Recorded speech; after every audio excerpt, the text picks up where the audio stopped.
Espero que o almoço tenha sido um período de descanso e também de networking, que é sempre importante nestes eventos.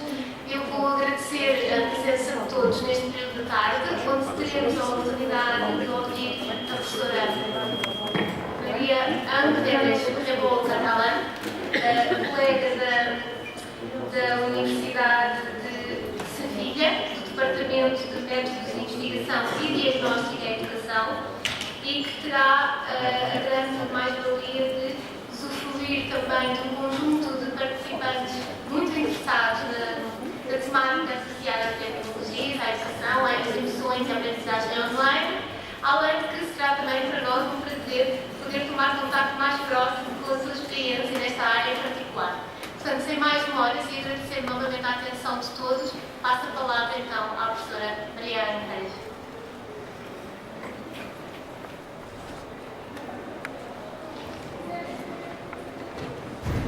Buenas tardes.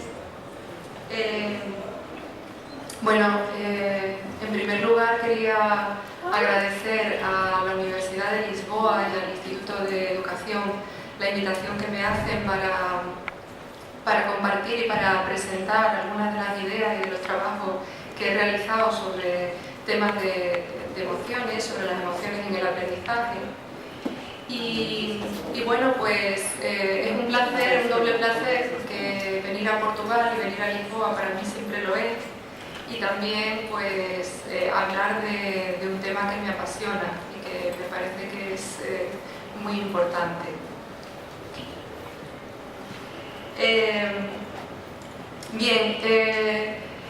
En cuanto a la presentación, ¿no? El por qué en educación estudiar y trabajar, por qué la educación pone el acento en las emociones. Yo voy a hacer mi presentación en español.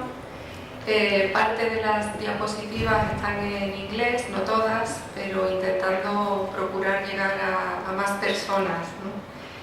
¿Por qué la educación pone la atención en las emociones?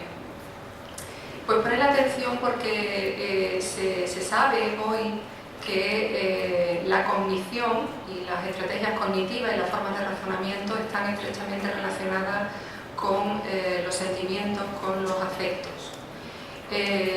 Por tanto, si queremos desarrollar la parte cognitiva, abandonar o no atender a las emociones es dejar el edificio a mitad, ¿no?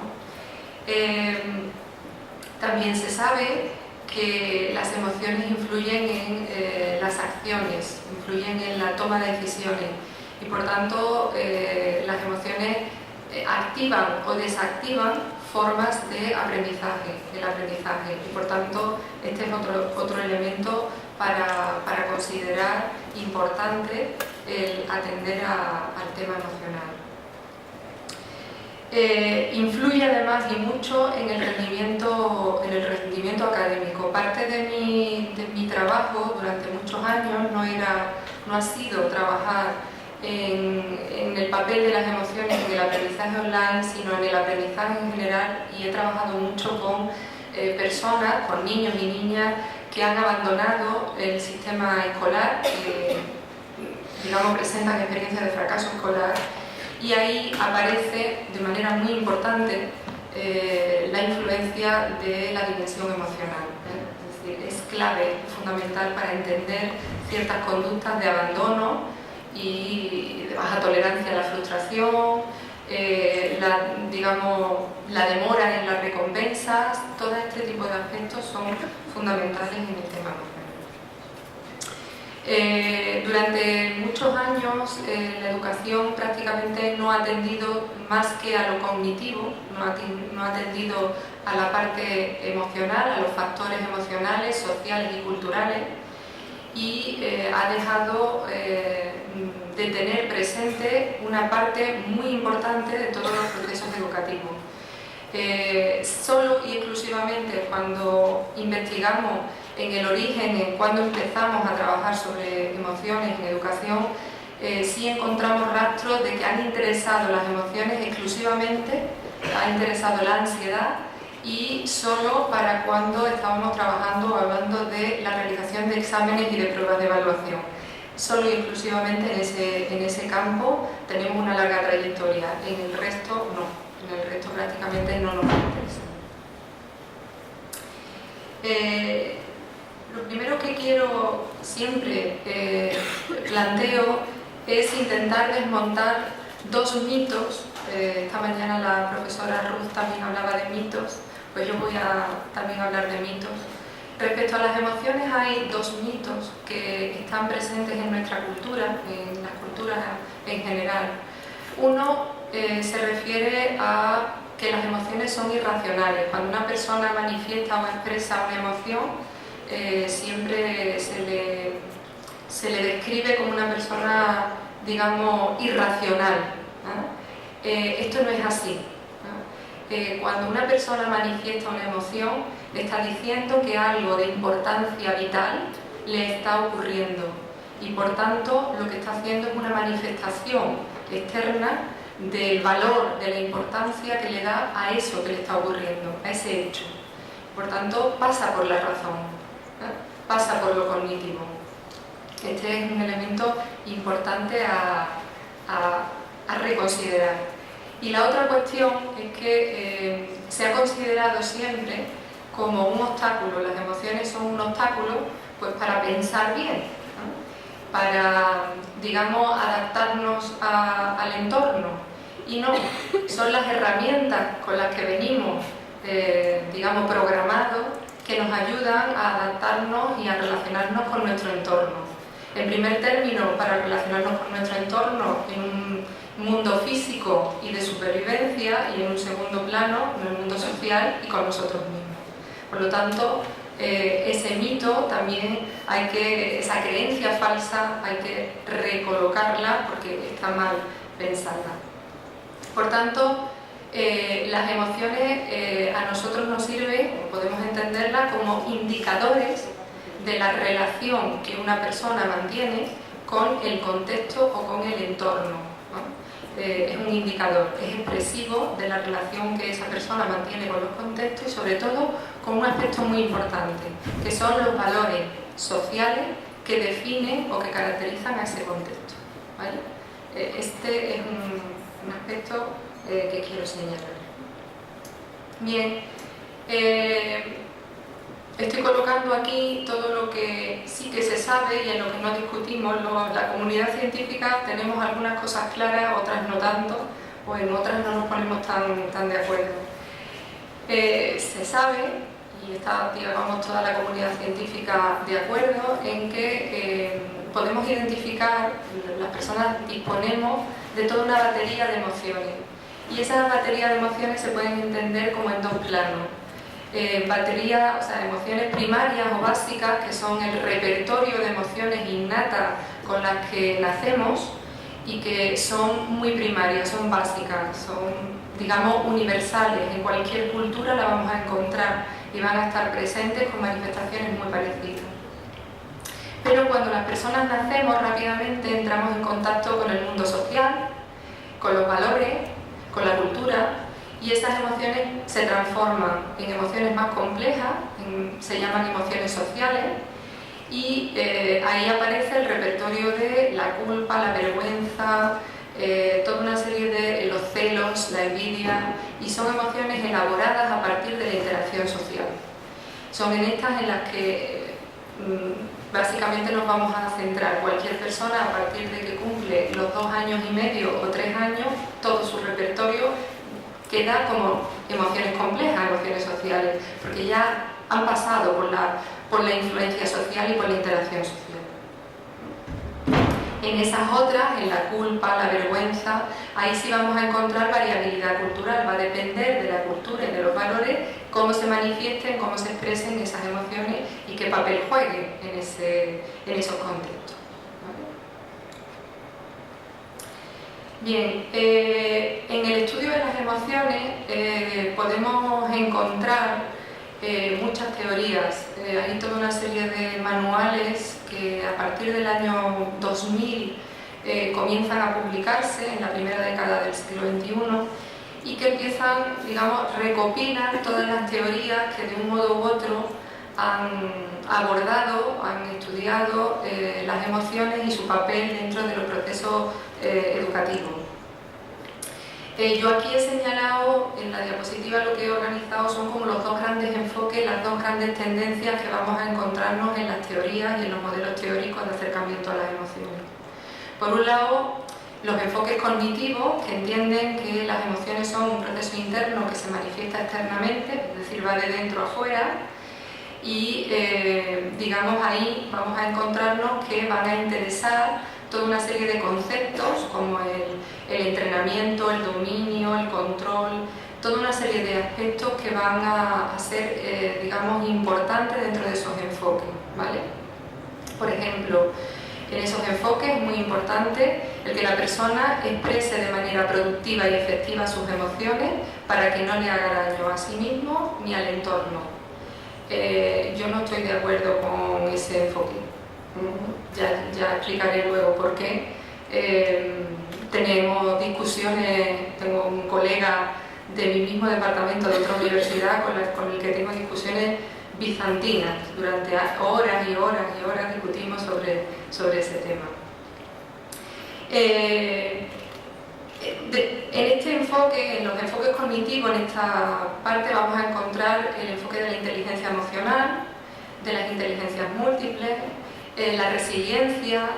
Todos esos enfoques son enfoques de corte cognitivo, tienen, digamos, su interés y producen, digamos, un conocimiento muy interesante para entender o comprender mejor ciertos procesos, ¿vale? Pero, bajo mi punto de vista, no están abarcando lo fundamental, ¿no? Ese, digamos, es mi planteamiento. Por el otro lado, encontramos los enfoques no cognitivos, que son enfoques sociales, y que básicamente lo que dicen es sí, la emoción tiene una parte biológica, innata, nadie lo niega, pero la emoción es aprendida social y culturalmente en interacción con los demás, la forma en que se expresa, la forma en que se regula. Todo esto, digamos, es un proceso social que posteriormente la persona lo interioriza como patrón de conducta, como forma de relacionarse con el entorno. Y ahí vamos a encontrarnos pues, otro tipo de conceptos que son claves, el andamiaje, la regulación, los procesos de regulación, son otros aspectos. Estos enfoques trabajan no solo sobre la persona, sino también sobre modificación del contexto, del entorno, de la actividad, ¿no?, en la que esa persona está incluida, ¿vale? Bien, el enfoque social, que es donde yo me sitúo, ¿no?, y desde ahí es de donde podemos luego discutir, pues plantea que las emociones y los sentimientos se construyen socialmente y por tanto la forma en que se expresan y en que se regulan están condicionados por las experiencias previas, por las experiencias sociales que las personas han tenido en diferentes contextos. A mí me gusta poner un ejemplo muy típico, muy claro, que expresa hasta qué punto las emociones están condicionadas por el entorno. Cuando nosotros a un niño varón lo educamos y estamos en interacción con él y le han pegado y le decimos, los niños no lloran, sé fuerte, los niños varones no lloran, un hombre que llora no es un hombre. Esto, ¿no?, cuando desde la familia, desde la escuela, desde el entorno social se manifiesta de una manera muy contundente y única, eso tiende a convertirse en un patrón de la relación con el entorno. Y eso lo que demuestra es hasta qué punto las emociones, ciertas emociones, están siendo aprendidas, siendo interiorizadas de fuera a adentro, ¿no?, de dentro a fuera, ¿no? En los estudios que he hecho yo en los últimos años sobre el fracaso escolar, me encuentro, yo vivo en una comunidad autónoma en España, que es Andalucía, y en Andalucía el fracaso escolar ronda el 30%. Es muy alto. Ese tren no llega al 30, estamos en el 29, vamos, pero casi. Y ese 29% el 90% son niños varones. Indagando en las causas, los niños varones cuando tienen dificultades de estudio, cuando necesitan, porque no entienden, nunca lo dicen, nunca piden ayuda. Y no piden ayuda porque es demostrar su vulnerabilidad. Y ser vulnerable no es de hombres, ¿no? Y esto tiene que ver con las emociones y tiene que ver con esa componente social de la emoción, ¿no? Entonces no piden ayuda, no asumen bien la relación con la autoridad, la relación de ayuda. Cuando un profesor, una profesora o un padre o una madre quieren ayudarlo, sienten que en realidad lo están, digamos, dejando al descubierto respecto a su grupo de iguales, y todos estos aspectos están ahí, ¿no? Están ahí desde la base. Y la otra cuestión es que las emociones, desde este enfoque, están estrechamente relacionadas con las situaciones de aprendizaje, con los contextos de aprendizaje. Si esto es importante, como profesores, como educadores, tenemos que atender a cómo diseñamos las actividades y las situaciones de aprendizaje para que efectivamente se produzca ese aprendizaje. Por tanto, este es otro elemento muy importante. Tenemos la posibilidad de influir en las experiencias emocionales del alumnado en función al tipo de actividades y cómo se diseñan.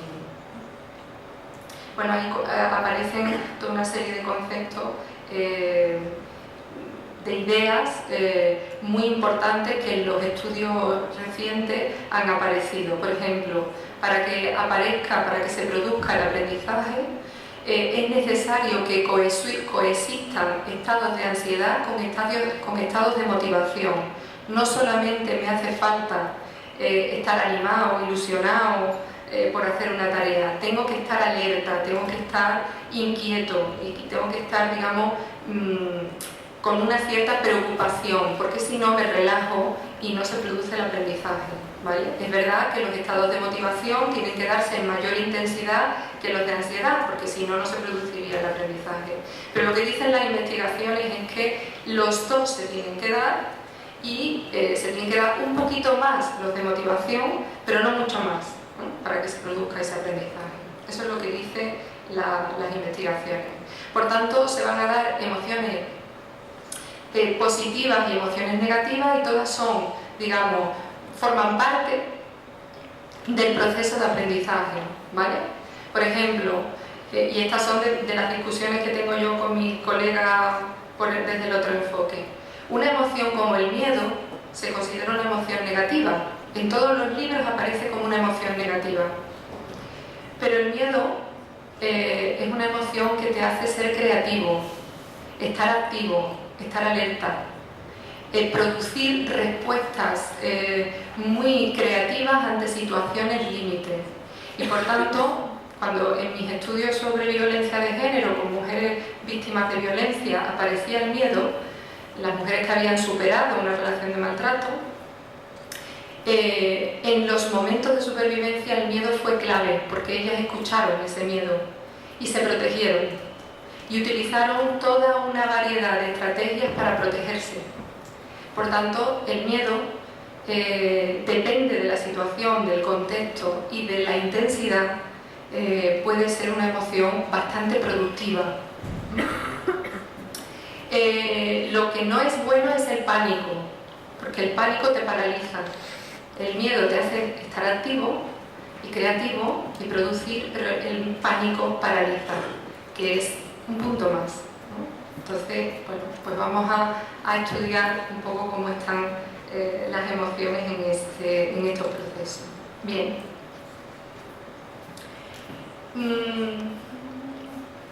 Como os decía antes, he trabajado durante muchos años en el tema del fracaso escolar, y debido a ese contacto con personas que abandonan los sistemas escolares, los sistemas educativos, ahora estoy trabajando en mi universidad por el tema del abandono de los estudios universitarios. Sabéis que este es un tema que preocupa a muchas universidades, ¿no? Y el abandono de los estudios universitarios en los primeros momentos de contacto de un estudiante con ese contexto son fundamentales, ¿no? y por tanto hay que tener presente cuáles son esas experiencias previas y cómo está viviendo esos momentos iniciales en contacto con ese contexto.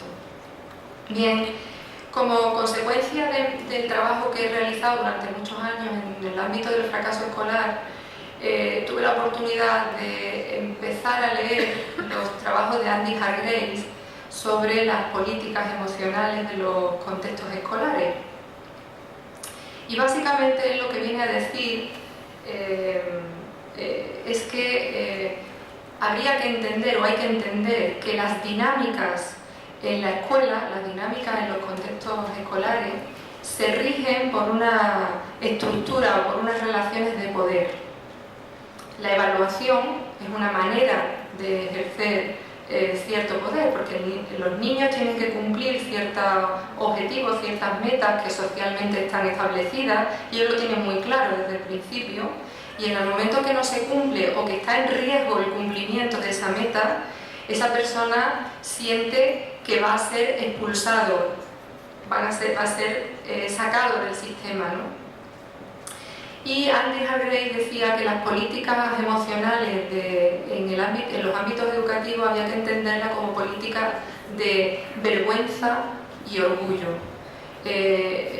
Para que alguien se sienta orgulloso de haber cumplido, de haber llegado a ciertas metas, tiene que haber alguien que no las cumpla, que no llegue, y por tanto el colectivo, bueno, no sé si como educadores os ha ocurrido, pero a mí como profesora me ocurre mucho. Si yo pongo muy buenas notas a todo el grupo y un alumno con unas expectativas muy altas consigue, hace poco me ha ocurrido, consigue un 7, estaba súper enfadado y tenía un notable, y estaba muy enfadado. ¿Por qué estaba enfadado? Porque en comparación con el resto no sobresalía, no destacaba y no tenía, digamos, motivo de estar orgulloso.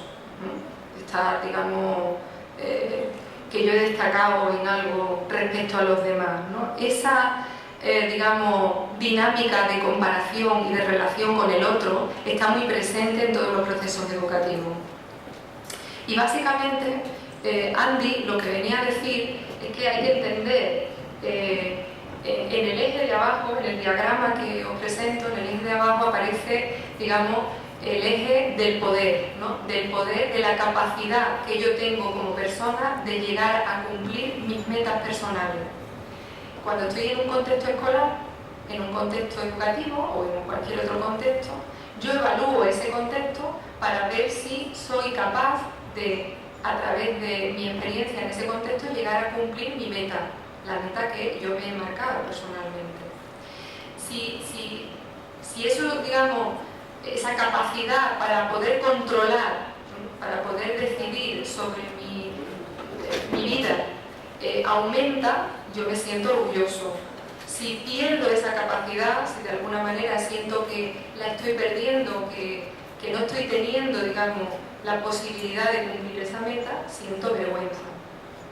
Esto no es nada nuevo, bueno, a lo mejor para algunos de vosotros sí, pero lo dice Andy Hargreaves desde hace muchos años. A ese eje de abajo yo le sumo el eje de la agencialidad, agency. Y es que en los contextos escolares, además, para entender las emociones, para entender los sentimientos de las personas, hay que entender también si la persona, cuando está haciendo la evaluación de ese contexto, siente que esa pérdida de poder se le puede atribuir a ella misma, a lo que ella ha hecho, o lo atribuye a otras personas. Es decir, esa pérdida de capacidad para cumplir mis propios objetivos se debe a que otra persona ha hecho algo que a mí me quita poder, me quita capacidad, me quita, digamos, posibilidades de poder actuar sobre mi vida. Y eso hace que aparezca en el eje de arriba la ira y la gratitud. Si yo siento que el hecho de poder llegar a cumplir mis metas es porque un profesor me ha ayudado mucho y esta profesora que buena es y es estupenda y me está ayudando y tal, pues yo siento gratitud, siento agradecimiento porque me ha ayudado a cumplir mi deseo de aprender mejor esta materia, de entender tal cosa. Pero si siento que yo no he aprobado, yo no he entendido, yo no he llegado a cubrir las metas porque el profesor, la profesora, mi padre, mi madre, ha hecho algo que me quita, digamos, posibilidades de poder actuar, pues voy a sentir ira. Voy a estar enfadado, pero además muy enfadado, casi sin poder controlar, regular esa conducta. Yo esto lo empecé a trabajar, como os decía, con los niños de fracaso escolar, y también en el caso de la violencia de género aparecía muy claro, ¿no? Los hombres violentos pegaban a las mujeres porque entendían que el hecho de que las mujeres no fueran sumisas les quitaba a ellos valor social, porque los hacía menos hombres, y entonces tenían que controlarlas. Y entonces ahí aparecía, digamos, un elemento de ira, es decir, el que yo pierda valor social, el que mi imagen queda dañada socialmente, no depende de lo que yo he hecho, depende de lo que ha hecho ella, que va muy libre y está haciendo todo lo que quiere, y entonces eso no puede ser porque a mí me daña, ¿no? Y esto, digamos, aparece en el juego. ¿Por qué centrarme tanto en este diagrama? Pues quiero centrarme mucho en este diagrama porque para los profesores, para los educadores, la ira siempre cuando aparece, cuando se manifiesta, tanto a nivel online como en experiencias, digamos, presenciales en el aula, lo vivimos muy mal, y además lo vivimos como una amenaza, como algo peligroso, como algo dañino al contexto. Y yo quiero que lo pensemos como una oportunidad que nos dan los estudiantes de poder ayudarlos, porque lo que están es gritando, están llamando la atención sobre algo que les está ocurriendo. A lo mejor no lo expresan o no lo manifiestan de la mejor manera posible, pero cuando se sienten mal y el nivel de la intensidad con la que están sintiendo esa emoción es tan alta, no son muy efectivos a la hora de expresarse, pero lo que están diciendo es: me está ocurriendo algo muy importante, yo le estoy dando valor a esto que estamos haciendo en el aula, no me es indiferente, me es muy importante. Entonces, cuando un alumno se enfada, grita y dice algo, te está diciendo que tu asignatura, lo que tú estás haciendo en el aula, le importa. No es indiferente para él. Y la segunda cosa que dice es que lo que está ocurriendo, él siente que no va a poder, con sus medios solo, no va a poder hacerlo. No es capaz de hacerlo solo, necesita ayuda. No lo expresa así, pero lo está expresando. Está expresando que necesita ayuda. Y bueno, pues esta es una de las claves más importantes en los procesos educativos. Los sentimientos revelan normalmente un orden social. El orden social en una clase, en una situación educativa, el sentimiento que este estudiante señale te va a decir cómo te está mirando, cómo te está viendo a ti y cómo está viendo el contexto. Y por tanto te está explicando mucho de lo que es la organización de ese aula, la dinámica de ese aula. Y también pues que son aprendidos socialmente, probablemente haya tenido experiencias previas muy negativas en las que ha tenido dificultades y no ha podido solventarlas más o menos bien, y entonces eso hace que su nivel de agobio sea mucho mayor. Bien, esa teoría, que era una teoría porque, como os decía, os planteaba que había dos ejes en la explicación, en la comprensión de las diferentes emociones que aparecen en los procesos educativos. En un trabajo que publicamos en 2008, mi equipo de investigación y yo, una experiencia de aprendizaje blended learning, o sea, mixto, mitad presencial, mitad online, se aplicó, digamos, una escala para saber cómo se estaban sintiendo los estudiantes mientras hacían sus tareas, sus actividades, mientras cursaban esa asignatura. Y cuando realizamos el estudio de las relaciones, de todas las emociones con las demás, nos aparece precisamente que sentían muchísimas emociones en una intensidad bastante alta, más positivas que negativas. Como veis en la parte de la izquierda aparecen las emociones positivas, ¿no? Y aparecen muchas más emociones positivas que negativas. Pero fijaros, todas las emociones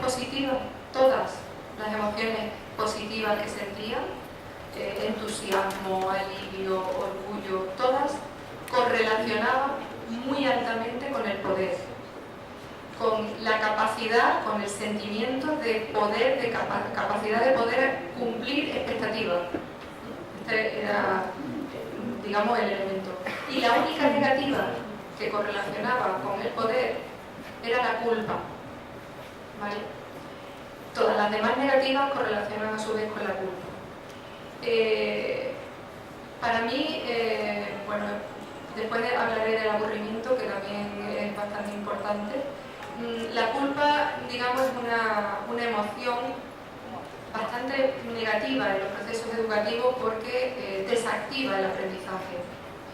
Desactiva el aprendizaje porque es, digamos, un mensaje que a nivel organizativo, a nivel social, se le manda nos llega como personas para entender que el no haber conseguido objetivos, el no haber aprobado una asignatura, el no haber superado de algún proceso, es tu responsabilidad. La responsabilidad es individual e intransferible del estudiante, única y exclusivamente.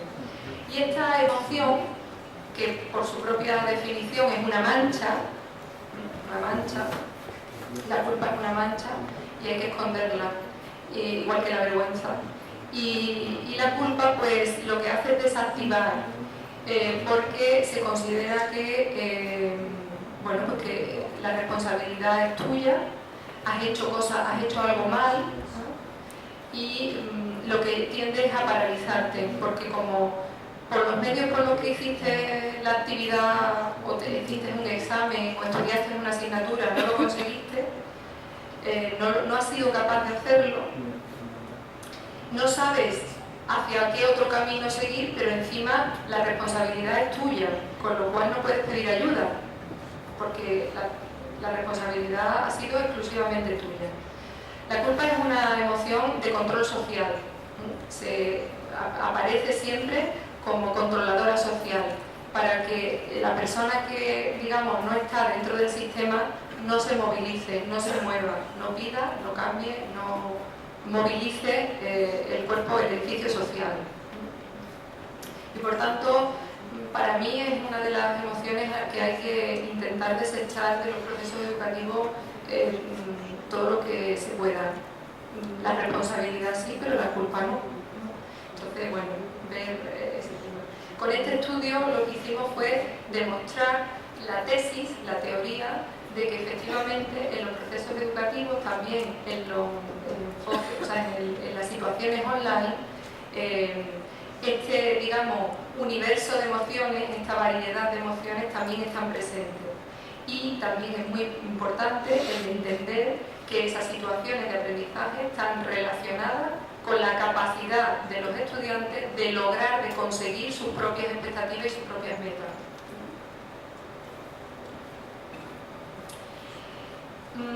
En estudios previos, y ya entro un poco más en la parte emocional, o sea, en la parte online y en todo lo que es la enseñanza virtual,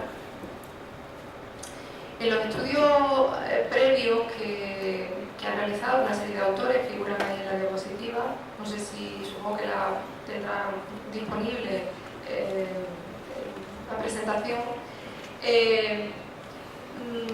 lo que identifican es que en las situaciones de aprendizaje podemos identificar dos tipos de emociones, o dos juegos de emociones.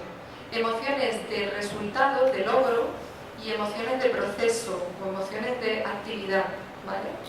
Las emociones de logro son, tanto prospectiva como retrospectiva, una especie de valoración acerca de lo que he hecho, ¿vale?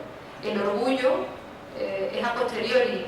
Mientras lo estoy haciendo, estoy sintiendo otras cosas. Mientras estoy haciendo una actividad, una tarea, mientras estoy haciendo un examen, mientras estoy preparando la asignatura, lo que aparecen son otras emociones: aburrimiento, entusiasmo, ilusión. Todo eso aparece mientras estoy estudiando, mientras estoy trabajando. Y hay otras emociones que son emociones de producto, emociones de resultado de logro, que son las que os decía, orgullo, alegría, satisfacción, que son las que son como producto, como consecuencia de lo realizado, ¿vale? Todas esas actividades, todas esas emociones están presentes en los procesos educativos y en online, digamos en los entornos virtuales, también se pueden observar. Para mí es muy importante que sepamos que existen estos dos tipos de emociones, que cuando nosotros estamos regulando la actividad de un alumno a nivel de interacción, estamos trabajando en un plano emocional, y que cuando, por ejemplo, le damos una calificación respecto a un trabajo realizado, estamos fomentando y potenciando el que experimenten otras emociones. Entonces esto es muy importante que lo tengamos presente. Bien, yo en los estudios, en los trabajos que he realizado, he trabajado con dos plataformas virtuales. Una es un software comercial, que es la WebCT, no sé si la conocéis, y por otro lado con Moodle, un software libre, que es así que probablemente os sonará más porque, digamos, está muy extendida, ¿vale? Bien, la primera cuestión, cuando nosotros vamos a desarrollar un proceso educativo a través de e-learning o de blended learning, lo primero que tenemos que entender es que las plataformas virtuales tienen, digamos, de fondo, subyace en cada una de esas plataformas determinada organización y determinadas ideas o convenciones sobre cómo es o cómo debe de ser la enseñanza. De tal manera que si yo trabajo con WebCT, ¿vale?, la plataforma WebCT está basada en un concepto de enseñanza personalizada, y como tal, la enseñanza personalizada va a tener, digamos, va a darle importancia a lo individual y le va a dar importancia a que la persona pueda desarrollar en un ritmo más o menos adecuado su aprendizaje. Entonces, el tema de los ritmos, de los tiempos y de las actividades están muy marcadas en esa plataforma. Si yo sé que esta plataforma tiene estas características, tiene esta naturaleza pedagógica, a nivel emocional tengo que saber que va a producir determinadas experiencias y no otras. Muy difícilmente voy a poder trabajar por crear un sentido de comunidad y de grupo y que el alumnado trabaje en grupo, porque no está pensado, la plataforma no está organizada bajo ese código. Y intentar hacerlo es algo titánico, os lo digo porque lo he intentado y es imposible o muy difícil intentar superar las limitaciones técnicas que ya la propia herramienta te produce.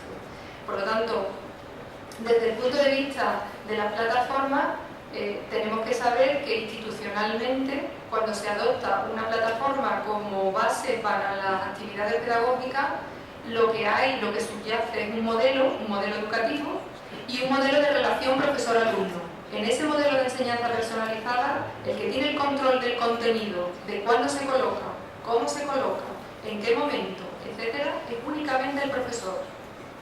¿Vale? No se gestiona de otra manera que no sea que el profesor vaya abriendo, publicando y liberando el contenido que en cada momento el alumno tiene que conocer y tiene que visualizar. ¿Vale? ¿Con qué podemos trabajar en esa plataforma los profesores a nivel emocional? Solo y exclusivamente con todo lo que tiene que ver con emociones de logro. Es que no podemos hacer mucho más. Todas las que son de proceso, desde el propio modelo, ya no interesan. O interesan poco. ¿Vale? ¿Y qué es lo que podemos hacer? Pues utilizar todas las herramientas que tiene la plataforma para poder ayudar en ese proceso de aprendizaje al estudiante, a que sienta que el control no es exclusivamente del profesor, sino que él también tiene la posibilidad de gestionar y controlar su propio proceso de aprendizaje, a través de anuncios, a través de la agenda, a través de muchas herramientas que nos van ayudando a que el estudiante se pueda situar en el contexto de aprendizaje y no esté perdido. porque ahí los sentimientos de estar perdido o aislado, la inseguridad, la incertidumbre y el sentimiento de estar más solo que la una son los dos elementos más peligrosos en ese tipo de plataforma, es decir, cuando hacemos un proceso mediado por esa plataforma. Muy importante en estos modelos, en estos cursos que se hacen utilizando esa plataforma, el feedback. Y el feedback, como decía, mediante lo que el alumno va haciendo, poderle dar respuesta más o menos rápida a lo que va haciendo, y si lo va haciendo bien, pudiendo darle refuerzo positivo a eso que está haciendo bien. Por otro lado, está la plataforma Moodle, que yo he trabajado con ella. Desgraciadamente mi universidad ha adoptado el modelo comercial, no sé por qué misteriosa razón prefiere pagar a tener algo gratuito, no digo más, y entonces pues no adopta el Moodle, ¿no? Entonces en Moodle la diferencia es que todo está organizado para el aprendizaje constructivo colaborativo, y para, digamos, el protagonista en todo momento son los estudiantes, y no son los estudiantes cada uno solo, sino es la interacción, es decir, es la colaboración, la relación entre estudiantes, y por tanto todo el trabajo del profesorado en ese modelo va a estar en ayudar a crear una comunidad de práctica, una comunidad de aprendizaje, y en lograr que las personas se sientan parte de esa comunidad. En el momento que logra eso, la dinámica va sola, es decir, empiezan a fluir toda una serie de procesos que se nota que soy más de Moodle, ¿no? Que me gusta más el modelo este. Por tanto, aquí las emociones de proceso, las emociones vinculadas a las actividades son muy importantes, porque interesa el momento a momento, ¿no? Interesa el momento a momento, y cada intervención en un foro puede ser maravilloso o caótico, producir un caos en la asignatura, y por tanto ahí sí es importante todo lo que tiene que ver con la dinámica de interacción y con la relación entre el estudiantado, entre el alumnado y con el profesorado. Bueno, esta diapositiva ya está mitad en español, mitad en inglés. Ya estaba aquí. Aquí pongo algunas de las estrategias que podemos utilizar los profesores cuando utilizamos o cuando desarrollamos un modelo de enseñanza virtual en una plataforma que se basa en la enseñanza personalizada o que se basa en el aprendizaje colaborativo. En el aprendizaje personalizado, en lo que es, digamos, individualizar la enseñanza, es muy importante comunicar información clave sobre cómo estudiar y sobre cómo desarrollar las actividades, incluso mostrando demostraciones, poniendo ejemplos y demos que sirvan al estudiante para que no esté perdido. Hacer un seguimiento que implica usar recursos para que el estudiante se sienta, digamos, acogido. Como decía, el tema de calendario, agendas, noticias, toda una serie de recursos lo tenemos disponible para que el estudiante no sienta o sienta la inseguridad o la incertidumbre en un nivel o en una intensidad que no lo paralice, como decía antes, que no lo desactive. Esta es la clave. Darle feedback y reforzar cuando algo lo hace bien, reforzarlo, pero no esperar 3 semanas para darle el refuerzo. Aquí el tiempo es clave. En la enseñanza individualizada el tiempo es clave. No puedes esperar ni un día, porque entonces se forma el caos. Ya el estudiante se ha desanimado, está pensando abandonar, este tipo de pensamientos que son muy negativos. Bajo el prisma del aprendizaje colaborativo, pues ahí aparecen otros recursos, ¿no? Otras estrategias. Estimular el apoyo mutuo entre estudiantes, muy importante cuando un estudiante interviene en un foro, recordando o ayudando a otro, que el profesor o la profesora agradezca esa labor, ese trabajo que está haciendo el estudiante, porque otros se sumarán a esa práctica, es decir, será una práctica que cunda, ¿no?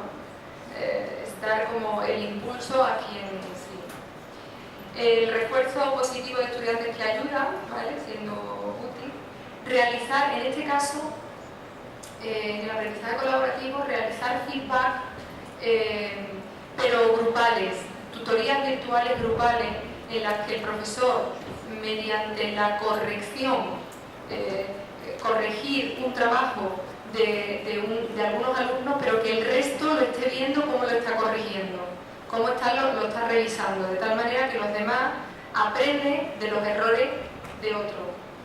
Y eso sirve, digamos, como demostración, como una demo. Sancionar solo puntualmente o muy puntualmente en los foros y siempre centrado en la acción de la persona y no en la persona. Esto es fundamental.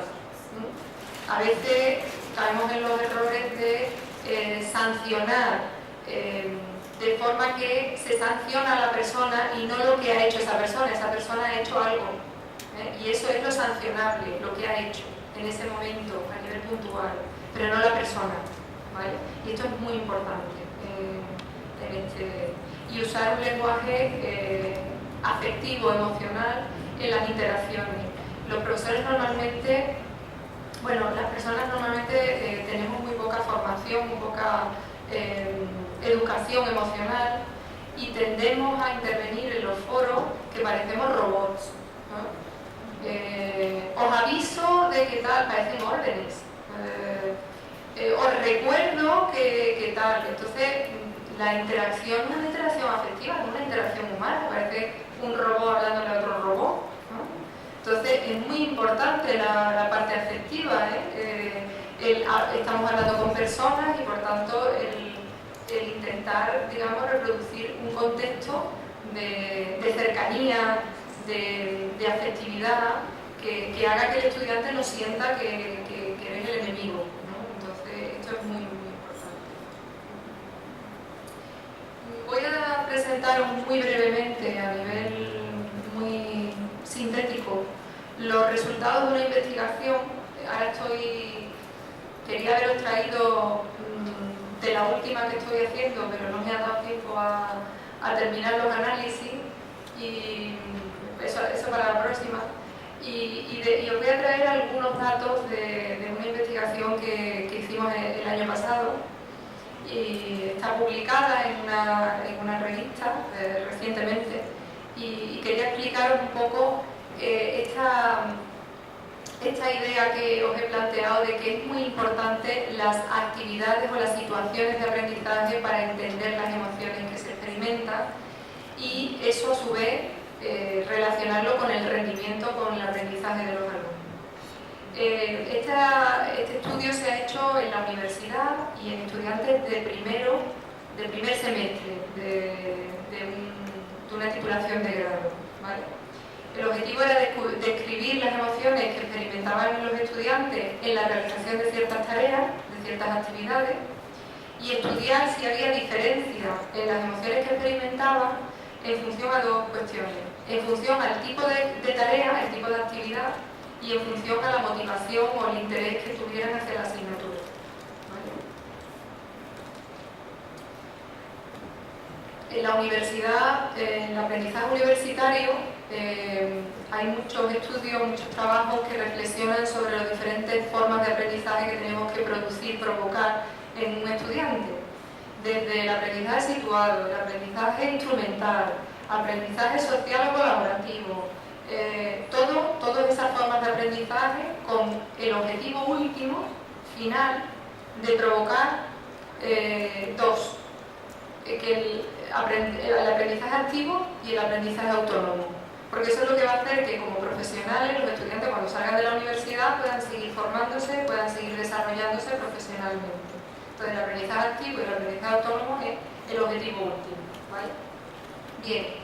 ¿En qué medida nosotros, en nuestras materias, en nuestras asignaturas, cuando diseñamos las asignaturas, tenemos presente esta variedad de formas de aprendizaje que se tienen que producir o que tienen que desarrollar los estudiantes. Como decía, el estudio que os voy a presentar se realiza con estudiantes de primer semestre del grado de pedagogía, 143, este año están participando más en la experiencia, de unos 20 años de edad media, ¿vale? Aunque con algunas variaciones, con un interés moderado, por no decir malísimo, hacia la asignatura que imparto, porque la asignatura que imparto es métodos de investigación en una titulación de pedagogía o de magisterio, y pues la asignatura mía es de las que menos gustan de inicio a los estudiantes. Y además, con una percepción del estudiante, con una percepción de dificultad de la materia muy alta, ¿vale? No lo he explicado, pero yo empecé a trabajar en el tema emocional cuando cogí esta materia en 2007. La cojo por primera vez y me encuentro con que el 50% de los estudiantes eran repetidores, es decir, había un 50% de fracaso en esta asignatura, y incluso muchos de esos estudiantes habían abandonado la asignatura, estaban a lo mejor en tercero o cuarto de titulación y habían dado la asignatura por perdida, ¿no? Entonces yo empiezo a trabajar en este tema a partir de encontrarme con esa situación, ¿no? Entonces es verdad que tienen una percepción de inicio de mucha dificultad en mi asignatura. La mayoría proceden de bachillerato de humanidades o de ciencias sociales, y cuando ven un número se ponen muy, muy nerviosos y muy nerviosas. Entonces ya de entrada dicen no, con esto no voy a poder, ¿no? Entonces el primer mes me dedico a echar abajo barreras mentales acerca de si pueden o no pueden aprender, no solamente aprender, sino ser, yo entiendo que puedan ser investigadores e investigadoras del futuro, ¿no? Elaboramos una escala muy pequeñita de 10 ítems, 5 medían emociones positivas y 5 medían emociones negativas, y el objetivo era ver, cuando están haciendo la actividad, qué es lo que experimentan, qué es lo que sienten.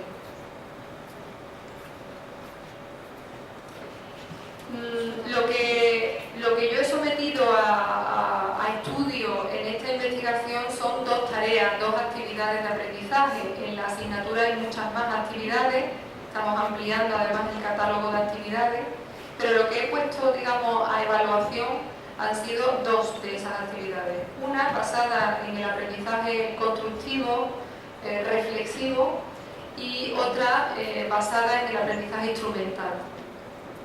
Con un nivel de complejidad diferente cada una de las actividades. El de aprendizaje instrumental es una tarea mucho más sencilla, basada en la resolución de problemas, que consiste en supuestos prácticos en el que el estudiante tiene que saber manejar de manera efectiva una serie de herramientas que se le enseñan y resolver cada supuesto usando esas herramientas. Para resolver esa tarea, el estudiante solo necesita contenido teórico de una única lección, de un único tema. Frente a esta actividad, les propongo otra que está basada en el aprendizaje constructivo reflexivo, más vinculada al desarrollo de proyectos, aunque estando en primero y en los primeros momentos, bueno, no es tan así. Para que el estudiante resuelva esta tarea necesita manejar contenidos de varias lecciones, no una única lección, y tiene, digamos, mucha mayor complejidad porque tiene que saber interpretar, analizar, comprender y elaborar por su parte, y por tanto entiendo que tenía mayor complejidad. Yo pensaba a priori que los estudiantes iban a sentirse peor con esta actividad que con la instrumental, y que les iba a gustar menos porque además siempre andan protestando. Supongo que como profesores a vosotros también, cada vez que le ponéis una cosa más o menos complicada o difícil o exigente, lo que percibís, lo que os llega, es que todo es horrible, que no, que es muy difícil, que no pueden, que... Bien, pues yo tenía esa percepción. Entonces, los resultados nos indican que las dos actividades producen o generan una intensidad media alta, tanto emociones positivas como emociones negativas, ¿vale? Es verdad que la intensidad de las emociones positivas y negativas es mucho mayor en la de aprendizaje constructivo que en la de aprendizaje instrumental. Se produce tanto lo negativo como lo positivo, es mucho más intenso en la de aprendizaje constructivo que en la de aprendizaje instrumental. Y una que llama mucho la atención es que dice: hacer la tarea me ha animado a estudiar la asignatura. Es decir, considerar que hacer esa actividad le ha ayudado a seguir, a continuar, a aprender más acerca de esa asignatura. Bueno, esa pregunta, que tiene que ver con el entusiasmo, indica que se entusiasman más por la actividad más compleja que por la más sencilla, ¿no? Lo cual que a priori cualquier profesor hubiera dicho: no, esto no es así, porque ellos están como más contentos, más tranquilos cuando la actividad es más sencilla. Pero no es así. En nuestro caso, en función de la tarea, la tarea 2 es la de aprendizaje constructivo, y creo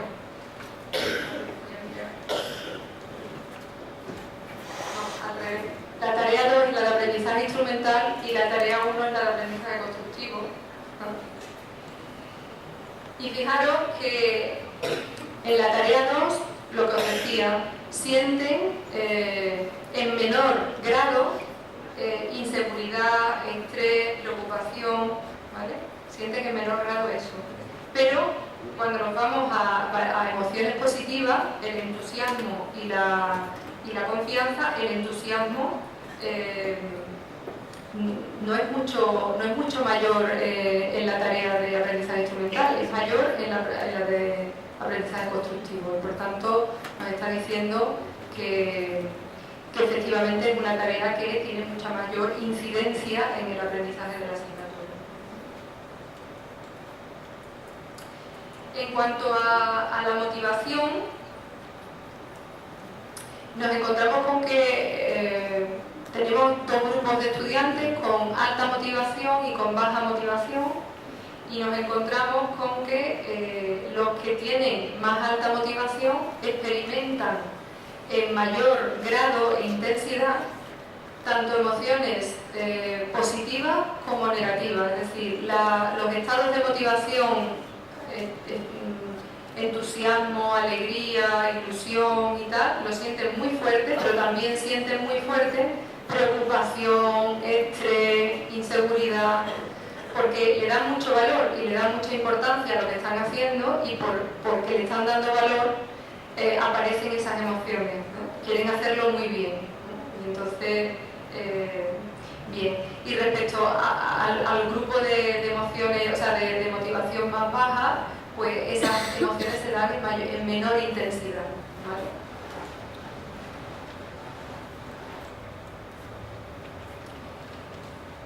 Lo he presentado muy rápido porque voy muy mal de tiempo. Los resultados de este estudio, junto con los estudios previos, muestran que para que se produzca aprendizaje, en las actividades de aprendizaje, aparece una gran variedad de emociones, tanto positivas como negativas, ¿vale? Que están más presentes las positivas que las negativas, es decir, que están en mayor intensidad las positivas que las negativas, y que eso es necesario para que se produzca el aprendizaje, pero que las negativas deben de estar presentes. En un nivel medio deben de estar, porque si no, no se produce. Que el tipo de actividad condiciona la variedad e intensidad de las emociones. No todas las actividades producen el mismo tipo de emociones, y eso lo debemos de saber cuando diseñamos una asignatura y cuando la ponemos en marcha, ¿no? Para poder ayudar o regular ese proceso. ¿Vale? Que los estudiantes más motivados experimentan en mayor grado orgullo, entusiasmo y preocupación, y los menos motivados en mayor grado enfado. ¿Recordáis lo que os decía de la ira? ¿Vale? Aquí aparece. La ira aparece en aquellos que están menos motivados. ¿Vale? ¿Por qué? Porque atribuyen la responsabilidad de que ellos no puedan aprender o que ellos no vayan hacia adelante al profesor. La atribución es una responsabilidad externa, no interna. Y está bien. ¿Vale? Ahora mismo estamos intentando estudiar, para continuar, estamos estudiando la relación entre emoción y rendimiento. Ahora estoy estudiando qué relación hay entre estas actividades y el rendimiento de los estudiantes en la asignatura globalmente, para ver qué tipo de actividades son las que producen mayor rendimiento, por lo cual podría saber qué emociones son las que producen más rendimiento. Y analizar también qué emociones y en qué grado correlacionan con un mayor nivel de logro en el aprendizaje. Otro estudio que tengo en mente, pero no sé en qué momento lo haré, es comparar las experiencias emocionales de los estudiantes que han aprendido en una plataforma como WebCT, con la enseñanza personalizada, y los que van por Moodle, los que han desarrollado el aprendizaje colaborativo, para ver si esas experiencias emocionales de alguna manera condicionan el rendimiento en la materia, ¿no? Esto es un elemento.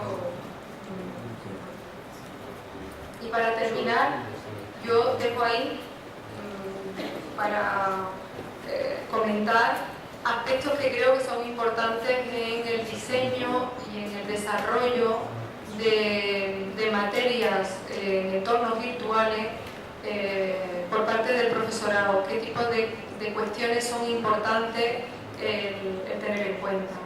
Para rediseñar las asignaturas incorporando los aspectos emocionales y afectivos.